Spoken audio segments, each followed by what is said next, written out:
Donc, toute l'équipe du Centre d'archives est super contente de vous présenter un nouveau projet qui s'intitule Témiscouata-sur-le-Lac, mise en valeur du patrimoine bâti et disparu. Donc, le but du projet, c'est de mettre en valeur 10 lieux, donc 5 dans le quartier Cabano, 5 dans le quartier Notre-Dame. Le but du projet, c'est évidemment, oui, de mettre en lumière les bâtiments d'un point de vue architectural, mais surtout de mettre en lumière leur histoire et l'histoire des habitants. Donc, notre circuit du patrimoine bâti et disparu commence dans le quartier Cabano. On commence avec le couvent Saint-Rosaire, qui a été démoli en 2018.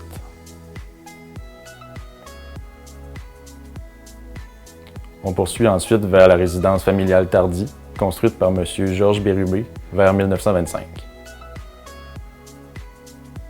On poursuit vers le bureau de poste, construit en 1939. Ensuite, on arrive à l'ancien emplacement du moulin Fraser, qui a brûlé malheureusement, mais aujourd'hui, c'est l'emplacement du parc Clair-Soleil. Ensuite, on termine la section du quartier Cabano avec la maison de David Michaud, qui était le premier maire de Cabano.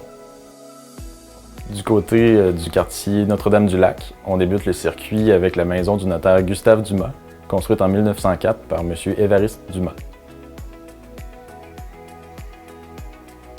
Ensuite, on arrive à l'ancien magasin La Familiale, qui était un magasin général, construit vers 1940. Par la suite, on arrive au Beaulieu culturel, qui était construit dans l'ancien entrepôt de LP Beaulieu. On se dirige vers l'hôtel Cloutier, qui était un ancien hôtel qui se nommait le Lakeside House, construit vers 1874.